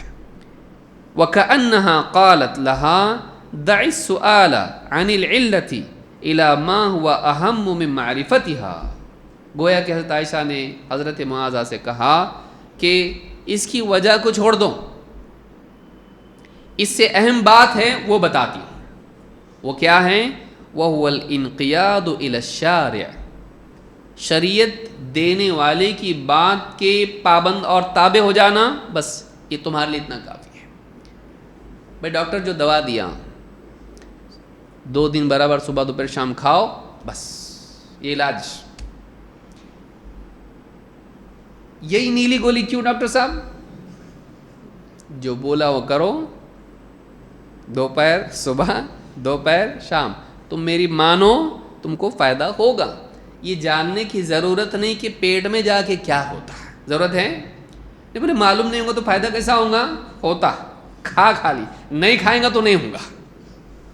تو اصل ڈاکٹر کی ماننا ہے یا دوا کا طریقہ عمل کرنے کا جاننا ہے؟ دوا سے فائدہ ہونے کے لیے پھر سے پوچھ رہا ہوں، دوا فائدہ پہنچائے اس کے لیے دوا کھانا اصل ہے یا دوا کیسا کام کرتی یہ جاننا اصل ہے؟ کھانا تو کھا، نہیں معلوم فرق نہیں پڑتا۔ تو دینی احکام میں بھی جو حکم دیا گیا وہ کر، فائدہ ہوگا، ایسا کیوں نہیں بھی جانا تو فائدہ ہوگا کہ نہیں ہوگا؟ جو حکم دیا گیا ہے اس کی تعمیل کر۔ تو حضرت عائشہ نے کیا کیا؟ اس کی علت نہیں بتائی، کیوں ایسا، اس کی کیا حکمت ہے، باری کی کیا اس کے اندر، کیا اس کے اندر راز ہیں، کوئی راز نہیں بتایا۔ ہم کو ایسا کرنے کو بولے، ہم نے ویسا کی ہے۔ اصل چیز ماننا ہے، اصل چیز رسول کی ماننا ہے، حکم کی علت جاننا نہیں ہے۔ اصل چیز رسول کا حکم ماننا ہے، حکم کی علت جاننا نہیں ہے۔ جو بولے وہ کر دو۔ تو حضرت عائشہ نے بھی علت نہیں بتائی اس کی، اب میں نہیں بتاؤں گی، جو بولے وہ کرنا ہے، تمہارا مزاج یہ ہونا چاہیے۔ اگر واقعی رسول کے ماننے والا ہے تو کرے گا، لیکن اگر اپنی عقل میں جب تک نہیں آتا، نہیں ماننے والا کو نہیں سمجھ میں تو نہیں آ رہی بھائی بات، کرے گا ایسا۔ لہٰذا حضرت عائشہ رضی اللہ تعالیٰ نے اسی پر اکتفا کیا کہ انہوں نے بتایا کہ یہ ہم کو حکم ہوتا تھا۔ اس سے معلوم ہے کہ صحابہ کا مزاج یہ تھا، یہ کرو تو کریں گے، نہیں کرنا ہے تو نہیں کریں گے۔ اچھا، ان کو حیض کی حالت میں 2 چیزوں سے رکنے کا حکم تھا، ایک نماز اور دوسرے روزہ۔ حکم کس کا دیا؟ قضا کا؟ نماز کا بولیں گے پھر گھر کو جا کے، بعض اوقات اتنی بار سنتا ہے آدمی کہ الٹا یاد رہتا ہے۔ روزوں کا حکم تھا قضا کرنے کا، نماز کا نہیں۔ تو ان کو حکم دیے نہیں تو انہوں نے پڑھے اپنے دل سے؟ نہیں، بولے نہیں لیکن خود سے پڑھ لیں گے نا، چلو کیے انہوں نے ایسا؟ نہیں کیے انہوں نے۔ بولیں گے تو کریں گے، نہیں بولیں گے تو نہیں کریں گے، کیونکہ رکنے کا حکم اصل تھا، قضا کا حکم آیا ہی نہیں اس کا، نماز کا۔ اگر ہوتا تو دیکھیے مینٹالٹی یاد رکھیں، 12 ربیع الاول منانا چاہیے کہ نہیں منانا چاہیے؟ اگر ہوتا تو بولتے، ہے کہ نہیں بولے نہیں لیکن اپنی طرف سے کریں گے نا. یہ مینٹالٹی اہل بدعت کی ہوتی ہے. ارے یار کرنا چاہیے نا, ہاں گڈو کا مناتے نبی کا نہیں منائیں گے. یہ مینٹالٹی کس کی ہے؟ یہ اہل بدعت کی ہے. اہل سنت کی مینٹالٹی کیا ہے؟ اہل سنت کا مزاج کیا ہے؟ ہم کو نماز سے روک دیا گیا, ہم کو روزے سے روک دیا گیا ہے اس کی حالت میں.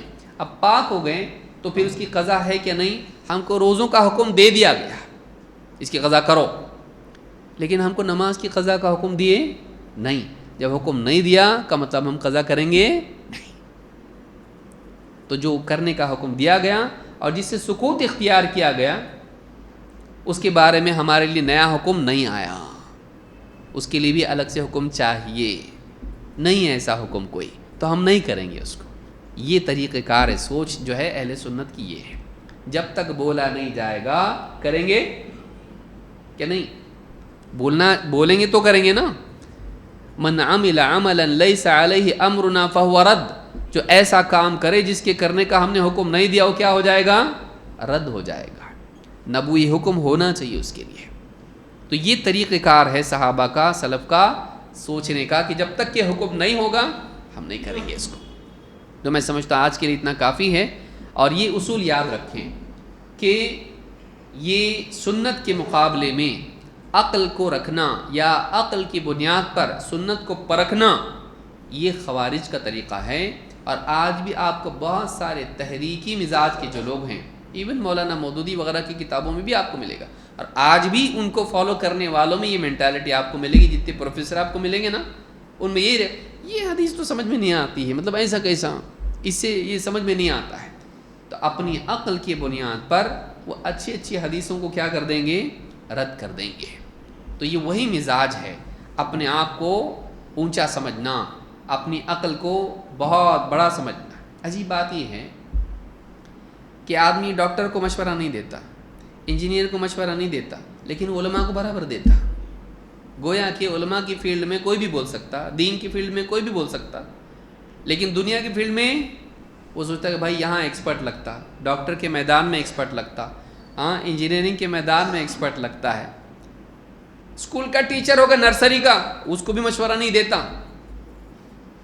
گڈو کو لے جا کے ایڈمٹ کرتا جب وہاں پہ, اس کو بھی نہیں بولتا ڈریس یونیفارم معلوم ہے نا آپ کو کون سا ہے؟ سفید شرٹ بلو شارٹس, وہی پہن کے. نیلا ہی کیوں, سفید کیوں, الٹا کیوں نہیں وہاں کرا تو کیا ہے اس کو معلوم ہے. کیا ہے اس کا جواب؟ گڈو کو گھر کو لے کے جاؤ, تمہارے گھر پہ پڑھاؤ اس کو. وہاں فالو کرتا, جیسا بولے چپ چاپ سنتا. وہاں پہ دین کے معاملے میں اگر اہل علم کوئی بات بولے ایسا کیوں ویسا کیوں, ان کی جان کھا کے اعتراض کرتا ان کے اوپر. بلکہ بعض اوقات دلائل دینے کے باوجود ان کی بات نہیں مانتا ہے, صرف اس وجہ سے کہ یا تو اس کی عقل میں نہیں آ رہی یا تو اس کے دل کو نہیں بھا رہی. بعض اوقات اس کی عقل میں نہیں آتی. عقل اس کی عقل ہے بھائی, بہت بڑی عقل ہے اس کی. ہاں نیوٹن ہے, آئنسٹائن ہے, بہت بڑا ہے, بہت بڑا. جتنا آدمی دنیا میں پڑھا لکھا ہوتا ہے بعض اوقات اتنا گھمنڈ اس کے اندر ہوتا ہے. وہ عالموں کو کچھ نہیں سمجھتا, خالی اس لیے کہ اس کو انگلش آتی ہے. بیٹا جب عربی میں بات وہ کرنے لگے گا تو کیا کرے گا؟ اسلام کے بارے میں بات کر رہا ہے, عالم سے کہہ رہا ہے یہ ایسا وہ ایسا, آپ لوگ کیا کرتے ہو؟ ٹھیک ہے, عالم سیدھا شروع کر دیا عربی میں بات کرنا. قال اللہ کذا وکذا وقال رسول صلی اللہ علیہ وسلم کذا وکذا قال ابن تیمیہ کذا قال الشافعی کذا. بولے سمجھ میں نہیں آ, سیکھ کے آؤ, جاؤ اوقات پیدا کرو عالم سے بات کرنے کی. کیسا لگے گا؟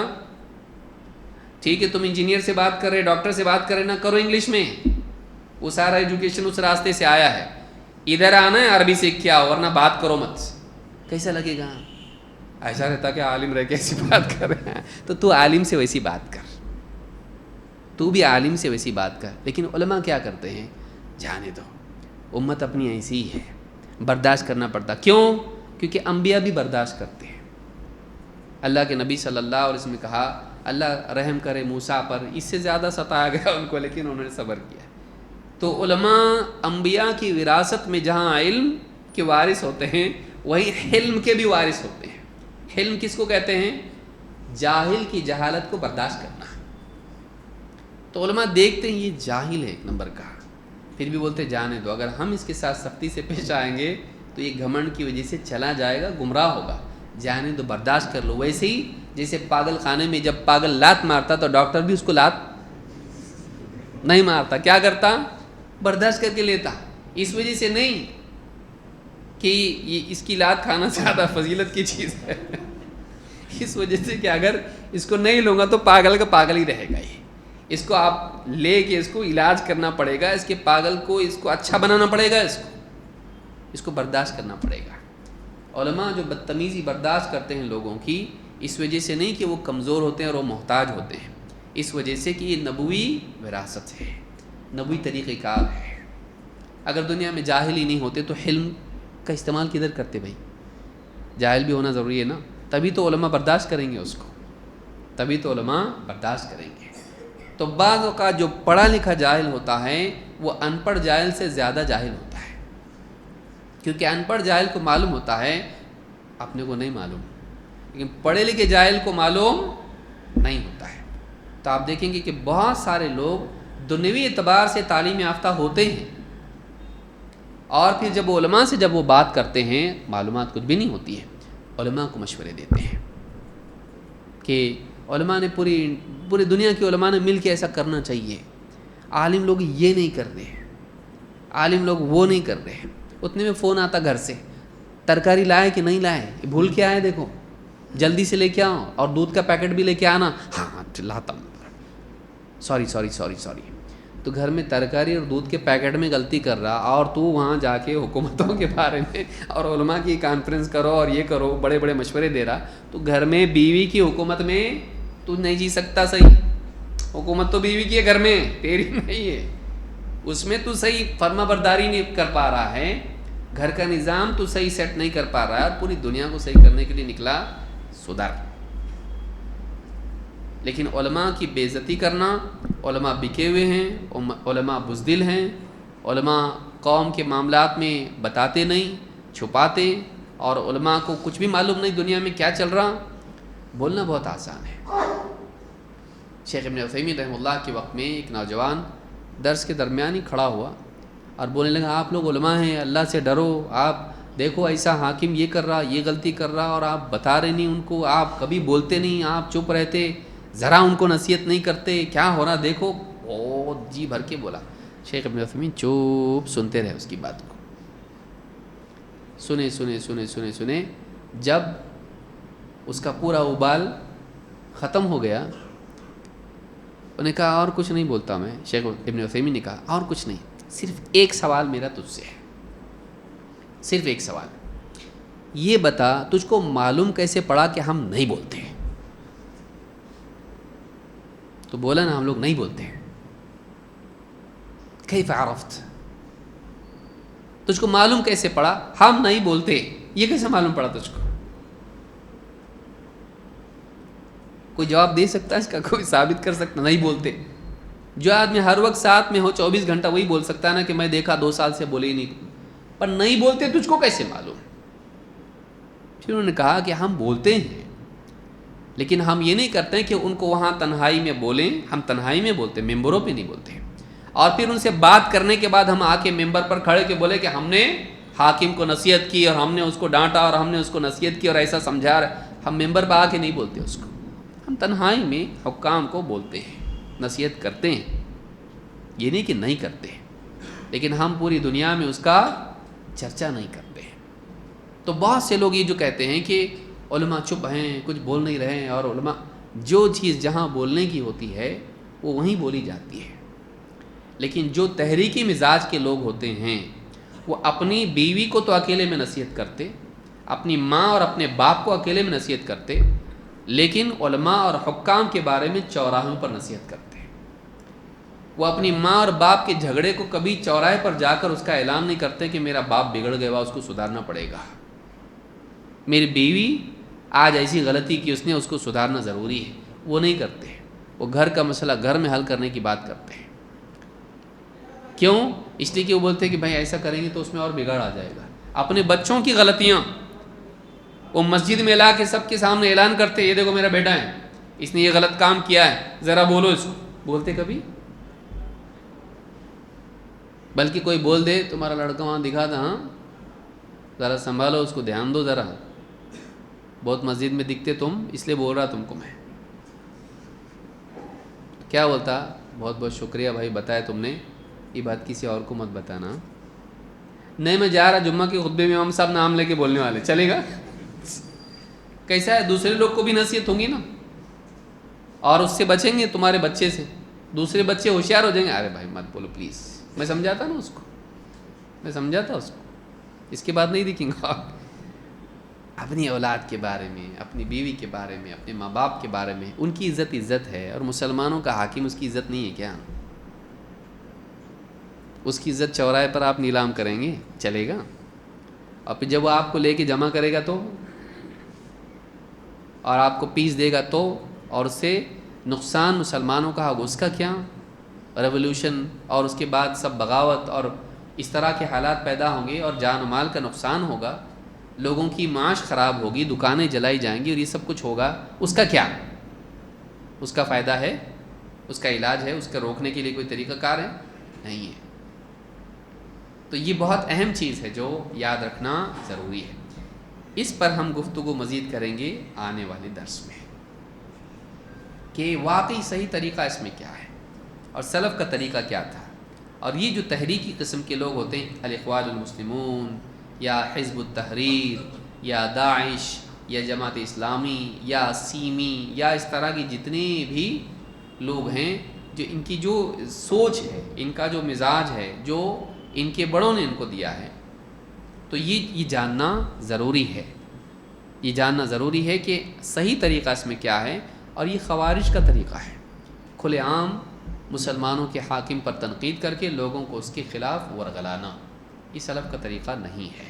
انشاءاللہ اس کو ہم آنے والے درس میں دیکھیں گے کہ سلف کا طریقہ کیا تھا اور اہل علم نے اس بارے میں کیا کہا ہے. کبھی کبھی بات میری ذرا سخت ہو جاتی ہے، لیکن جب آپ علماء کی اور حکام کی عزت نہیں جانتے تو آپ کو عزت کا بھی حق ہے نہیں ہے. تو جیسی زبان میں آپ بات کرتے ہیں، ہم تو مہذب بولتے ہیں بہت، لیکن ہم اس کو بچہ ضرور بنائیں گے جو اتنا بڑا بن کے سارے علماء کو صحیح کرنے کی مہم شروع کر دے اور سارے علماء کو بچہ بنا دے. تو ہم بھی اس کو بچہ بنا کر ہی بات کریں گے. ایسے جتنے لوگ ہیں ان کو ویسی ہی بات کرنا چاہیے، تب جا کے عقل ٹھکانے آتی ہے، تب جا کے ان کی سمجھ میں آتا ہے کہ ہم کیا ہیں. ورنہ بہت بڑا بنا کر کسی کو سمجھایا جائے تو بعض اوقات اس کی سمجھ میں آتا نہیں، وہ ہم کو بھی واپس سے بڑا، سارے لوگوں کو چھوٹا بنا دیتا ہو، ان کو نہیں سمجھتا. ایسی بات کرنے سے بعض اوقات سمجھ میں نہیں آتی. ایسا بات کریں نا تو پھر سمجھ میں آتا ہے. تو کبھی ایسی بھی بات کرنی چاہیے اور ہم کو کرنا بھی پڑتا ہے. اللہ تعالیٰ سمجھ دے اور مسلمانوں کے حالات کو اللہ درست کرے. سیاسی حالات دنیا میں بہت سارے بگاڑ ہیں، مسلمانوں کے حالات برے ہیں. اللہ رب العالمین مسلمانوں کی جان و مال کی عزت کی حفاظت فرمائیں. جتنے بھی حکام دنیا میں ہمارے ہیں، جن ملکوں میں بھی مسلمان حاکم جیسے بھی ہیں، اللہ رب العالمین ان کو صحیح فیصلوں کی توفیق عطا فرمائیں، شر سے ان کی حفاظت کریں اور ان کو مزید امت کے لیے اقدامات کی توفیق دے. آپ ان کے لیے دعا کیجیے کہ اللہ اس کو صحیح توفیق دے. وہاں تک تو پہنچ گیا نا، وہ اتنی پوزیشن مل گئی اس کو، بس وہ صحیح ہو جائے تو کتنا اچھا. یہ مینٹالٹی آپ کی ہونی چاہیے کہ آپ یہ سوچیں کہ اللہ اس کو وہاں تک پہنچایا تو نے، وہ حاکم ہے مسلمانوں کا، اس کے ہاتھ میں بہت کچھ ہے. اے اللہ تو توفیق اس کو دے سکتا ہے، اللہ اس کو اچھی توفیق دے دے. ہاں اب یہ دعا کرے اللہ اس کو بدل دے، دوسرا آتا اس سے خراب رہتا، ہوتا نا ایسا، ہاں اس سے خراب رہتا ہو. پھر کیسا بولتے پہلا ہی شوہر اچھا تھا. اکثر ایسا ہوتا ہے، پہلے ہی اچھا تھا، اس سے تو اچھا وہ تھا. ہاں لوگ کیسا بولتے، اس سے تو اچھی وہ گورنمنٹ تھی، اور اس گورنمنٹ میں کیا کیے اس کو بھی غلط بولے، اس سے بری یہ گورنمنٹ آتی، اس کے بعد دوسری گورنمنٹ اس سے بری آتی. یہی سلسلہ چلتا رہتا ہے. اس لیے ریولوشن کے بارے میں کسی نے بہت اچھا کہا ہے کہ ریولوشن ایک بری گورنمنٹ کو ہٹا کے اس سے بری گورنمنٹ لانے کا نام ہے. ریولوشن کیا ہے؟ ایک بری گورنمنٹ کو ہٹا کے اس سے بری گورنمنٹ لانے کا نام ہے. تو ہم وہ نہ بنیں.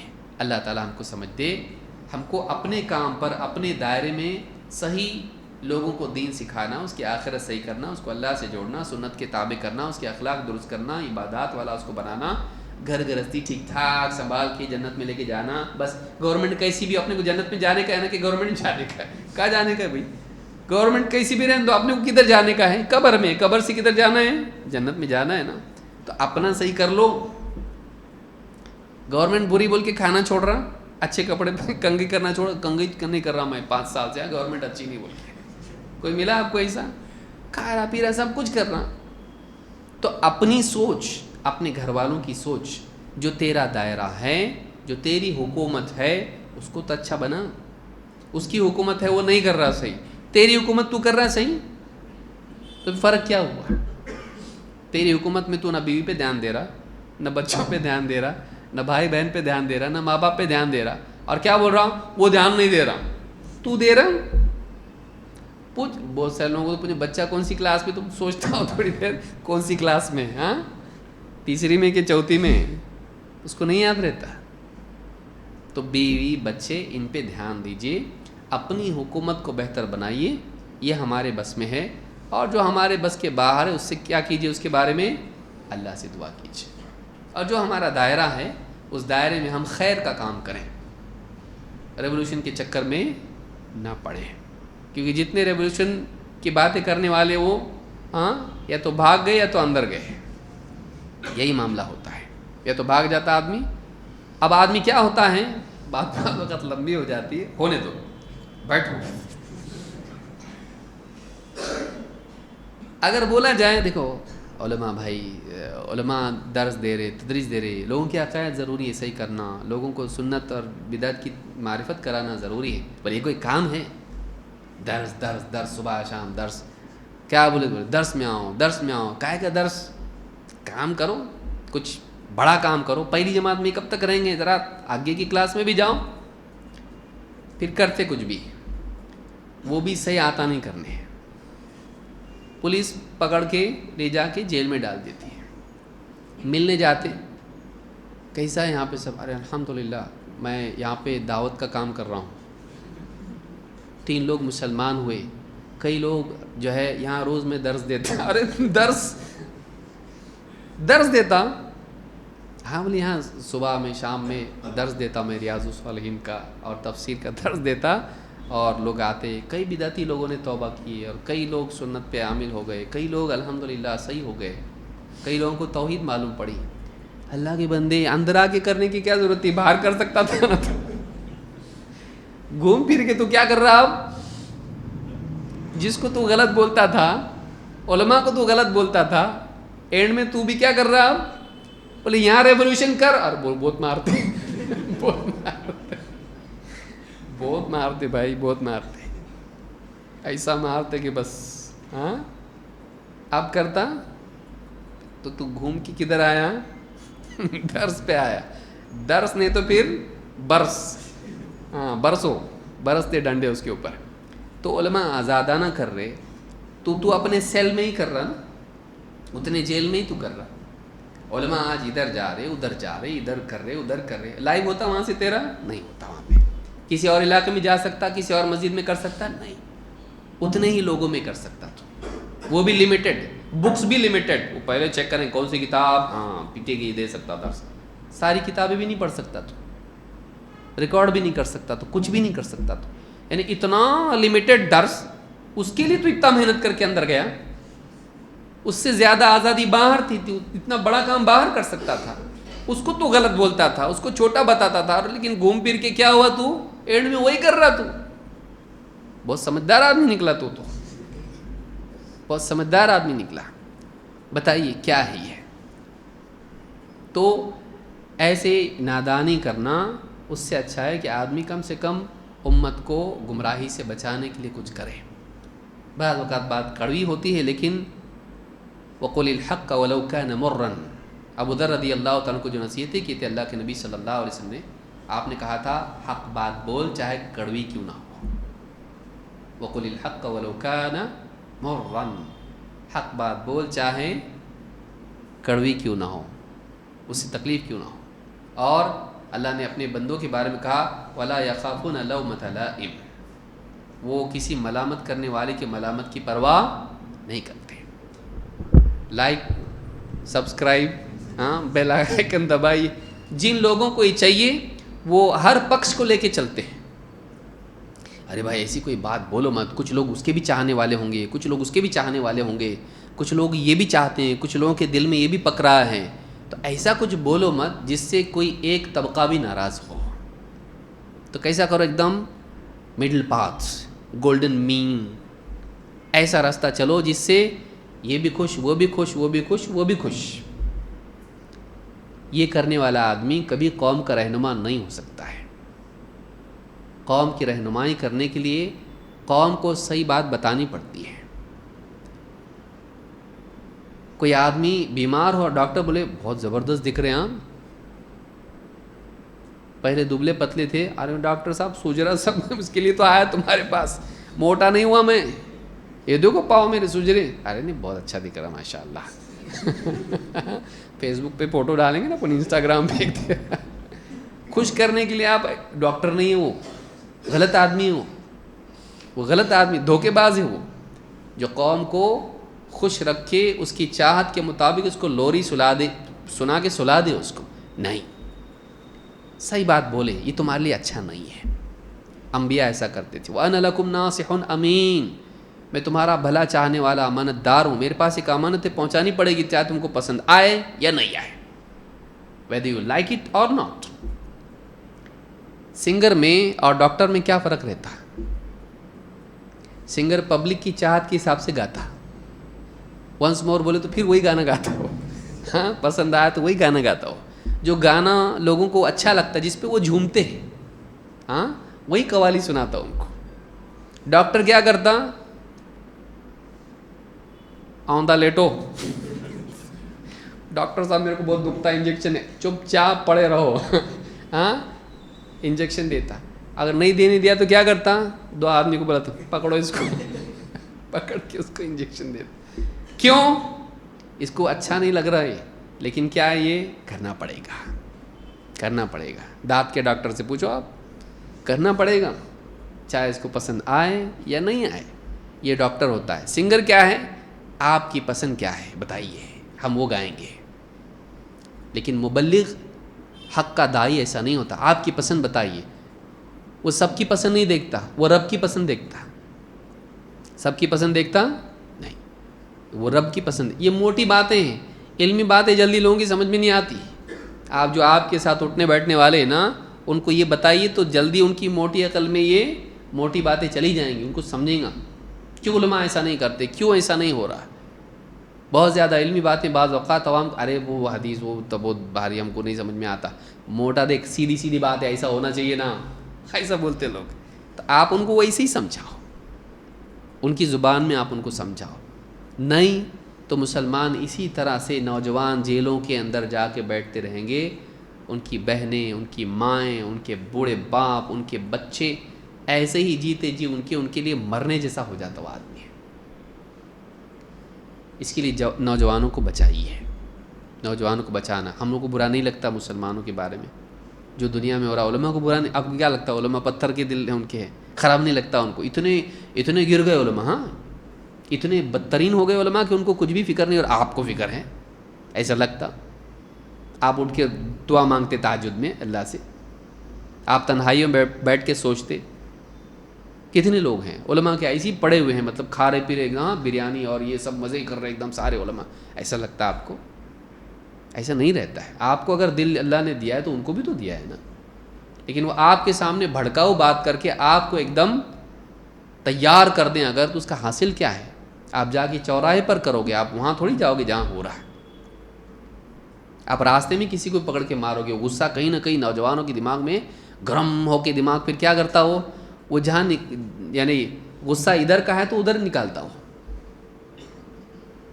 تو نقصان کس کا ہوگا؟ اس کی لائف خراب ہوگی، اسلام کا نام خراب ہوگا. پھر اس کے بعد قوانین ایسے آئیں گے جس سے مسلمانوں کو تکلیف ہوگی.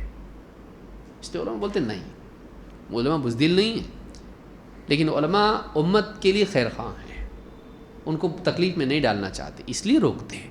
بزدل نہیں ہے کوئی بھی. بھائی ایسا مریں گے ویسا مریں گے، ملک الموت ہی تو لے کے جائے گا نا. کون لے کے جائے گا؟ دوسرا کوئی جائے گا؟ شہید ہوئے تو دوسرا لے کے جاتا، ایسا مرے تو بستر پہ ملک الموت لے کے جاتا. کیا ہے، وقت سے پہلے کوئی مرے گا؟ لیکن نہیں، مسلمانوں کے لیے اصول یہ ہے کہ ایسا نہیں کیا جائے جس سے امت کو خطرے میں ڈالا جائے. یہ علماء کی ذمہ داری ہوتی ہے. حضرت حذیفہ رضی اللہ تعالیٰ عنہ کو خندق کے وقت میں بھیجا، جاؤ جاسوسی کر کے آؤ، دشمن کیا چل رہا دیکھ کے آؤ. کس کو بھیجے تھے؟ حضرت حذیفہ کو. اللہ کے نبی صلی اللہ علیہ وسلم، ٹھنڈی رات تھی ایک دم، عذاب کے وقت میں، خندق کے وقت میں، اور جاتے وقت بھیجتے وقت کہا آگ بھڑکا کے مت آنا، صرف دیکھ کے آنا کیا سچویشن ہے. کہتے میں نے دیکھا ابو سفیان کو سامنے آگ پہ سیکتے، ٹھنڈی کا موسم ایک دم، آگ پہ سیکتے بیٹھے ہوئے ہیں. تیر اتنا میں نکال کے ایسا ڈسٹنس پہ تھا کہ میں چھوڑ دیتا تو سینے میں چلا جائے. لیکن مجھے کیا یاد آیا؟ اللہ کے نبی صلی اللہ علیہ وسلم کی بات یاد آئی، آگ بھڑکا کے مت آنا. یعنی وہ لوگ جنگ کے لیے آئے ہیں لیکن جنگ کرنا نہیں ہے. ایسی کوئی غلطی کر دے گا تو کیا ہو جائے گی؟ جنگ بھڑک جائے گی. اپنے کو نہیں کرنا ہے. یہ اللہ کے رسول صلی اللہ علیہ وسلم نے ان کو یہ نصیحت کی. بزدل تھے اللہ کے رسول صلی اللہ علیہ وسلم؟ بزدل تھے؟ نعوذ باللہ. غار ثور میں آپ اور ابو بکر صدیق رضی اللہ تعالیٰ عنہ ہیں اور سامنے مشرکین آ کے کنارے پر کھڑے ہوئے ہیں. ابو بکر صدیق رضی اللہ تعالیٰ کہنے لگے اللہ کے رسول اگر وہ لوگ جھک گئے نا تو ہم لوگ دکھیں گے ان کو. اسکت، ان دو کے بارے میں تیرا کیا کہنا جن کا تیسرا اللہ ہو. لیکن کیا کہا؟ کہا چل باہر جائیں گے، لڑیں گے، شہید ہو جائیں گے. ڈرتے گے ہم لوگ؟ بولے ایسا نہیں، آپ خاموش رہے، اس میں رکے رہے غار میں، آپ باہر نہیں نکلے. آج کوئی عالم ایسا کرے تو کیا بولیں گے؟ ڈرتے جا کے چھپے تھے غار میں. نعوذ باللہ. آپ نے اپنی طریقے سے بتایا میں لڑ جاؤں گا، آج امت بھی میرے پیچھے لڑ جائے گی. میں یہ طریقہ ان لوگوں کے لیے رکھ رہا ہوں جو میرے بعد بھی آئیں گے کہ ہر مرتبہ جنگ میں کودنا نہیں ہوتا ہے، ہر مرتبہ اس طرح کا رسک لینا نہیں ہوتا ہے. تحفظ پہلے ہونا. میرے ساتھ ایک آدمی اور بھی ہے، ابو بکر. میں نہیں کر سکتا، یہاں ہم کو بچ کے مدینہ جانا ہے، ہمارا گول وہاں پہنچنا ہے، یہاں لڑ کے شہید ہونا نہیں ہے. تو کبھی رکنا بھی پڑتا ہے، کبھی دبنا بھی پڑتا ہے، کبھی برداشت بھی کرنا پڑتا ہے، کبھی اپنے ہاتھ کو روک کے بیٹھنا بھی پڑتا ہے. ہمیشہ لڑنا نہیں ہوتا ہے. یہ بس جذبہ ہے انسان کا جو ہمیشہ لڑنے. ایسا آدمی کبھی کامیاب نہیں ہوتا. آپ کی گاڑی میں خالی ایکسیلیٹر ہے کیا؟ بریک نہیں ہے؟ کائے کے لیے ہے؟ اور پیچھے کا گیئر بھی ہے. کائے کو؟ ہم آگے جاتے، گاڑی آگے جانے کے لیے ہونا تو پیچھے کائے کو؟ جا پھر جا کھائی میں جا. تو ایسی گاڑی کھائی میں جائے گی؟ زندگی میں کوئی لے گا ایسی گاڑی؟ بولے گاڑی خالی آگے جاتی، بھائی پیچھے نہیں آتی. ارے ماشاء اللہ، ترقی، ہاں جاؤ بیٹھو اس کے اندر. ارے کون سی گاڑی؟ اور بولے بریک تو لگتا ہی نہیں، سیدھا چلتی. ایسا بھاگنا شروع کری نا تو کتنا بھی دبا ہے، تیرے بچے دبا ہے، بیوی، سب مل کے تم لوگ دباؤ تو بھی رکتی نہیں گاڑی. لیتا؟ مفت میں بھی نہیں لیتا. ہاں مفت میں بھی نہیں لوں گا. چل ٹھیک ہے، گھر تک چھوڑتا تیرے کو. میں بولا بھیا تو جا، میں نہیں آتا تیرے ساتھ. بیٹھے گا اس میں. رکنا بھی پڑتا زندگی میں، پیچھے بھی گاڑی لینی پڑتی اپنی.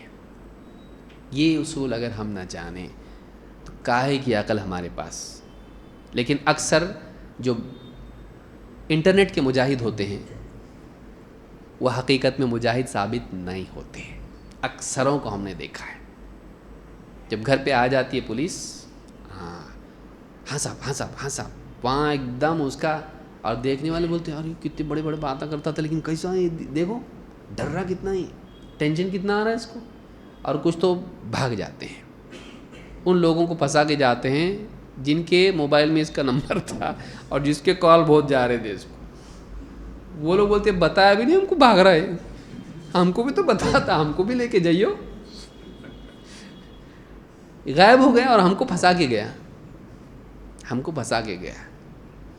دور رہیں ایسے لوگوں سے جو واقعی رہنما بننے کے لائق نہیں ہیں. سمجھ میں آ رہی بات؟ نوجوانوں کو میں خاص طور سے کہوں گا، اللہ سے دعا کریں، اپنے میدان میں کام کریں، امت کو گمراہی سے بچائیں، بچیوں کو بچائیے. اپنے کیا حالات چل رہے ہیں آپ دیکھیے. خالی ایک ہی مسئلہ ہے کہ پولیٹیکل ڈرگ ایڈکشن مسئلہ نہیں ہے. نوجوان ڈرگ ایڈکشن کی طرف جا رہے ہیں. بچیوں کا عاشقی معشوق والا مسئلہ نہیں ہے آج، اور حدیں پار کر گئی بچیاں. مسلمان تو مسلمان، غیر مسلموں کے ساتھ بھی عشق معشوق کے معاملے ہو رہے ہیں، انسٹاگرام کی وجہ سے، فیس بک کی وجہ سے، اس کی وجہ سے. ماں باپ پریشان ہیں. چنوں کو جب تک کہ کھلائیں گے نہیں، موبائل نہیں دیں گے، کھانا نہیں کھا رہا ہو، لوٹتا ہے ایک دم، ہاں مچھلی کی جیسا زمین پہ، جب تک کہ موبائل اس کے ہاتھ میں نہیں دیں گے۔ یہ ایڈکشن نہیں ہے، یہ بیماری نہیں ہے، کل کو کیا ہوگا اس کا بھی تو یہ بولنا بھی نہیں سیکھا ابھی تک۔ چھوٹے چھوٹے بچے ہیں، باپ کا انگوٹھا لے کے موبائل لے کے اس میں یوٹیوب پہ وائس سے بولتے، ٹائپ کرنے نہیں آتا تو برابر سرچ کرتا، اس کو معلوم ہے کیسا ڈھونڈنا پڑتا، منہ سے بولتا وہ اس کو، کارٹون بول کے وہ ڈھونڈ لیتا اس کے اندر۔ بتائیے کیا ہوگا آگے؟ بوڑھوں کا مسئلہ نہیں ہے، دوائیوں کا مسئلہ نہیں ہے، بیواؤں کا مسئلہ نہیں ہے، ایجوکیشن کا مسئلہ نہیں ہے، جاب لیسنس کا مسئلہ نہیں ہے، مساجد کم، مدارس بند، اسکولوں کے اندر ٹیچرز ٹھیک سے پڑھا رہے نہیں، یہ مسئلہ نہیں ہے۔ بتائیے اس سے کتنے مسائل ہیں، آپ ایک ہی مسئلے کو پکڑ کے بیٹھ گئے۔ ان مسائل کو بھی حل کیجئے جو آپ کی ریچ میں ہیں۔ اکثر آدمی جو اس کی ریچ میں جو ہے اس کو چھوڑ کے ایسی چیزوں کے پیچھے دوڑتا ہے جو اس کی پہنچ میں نہیں ہے۔ اللہ تعالیٰ ہم کو سمجھتا فرمائے۔ کبھی کبھی بات لمبی ہو جاتی ہے لیکن ضرورت ہوتی ہے۔ اللہ تعالیٰ ہم سب کو گمراہیوں سے بچائے، خاص طور سے اس دور کا بڑا فتنہ جو ہے یہی تحریکی مزاج ہے۔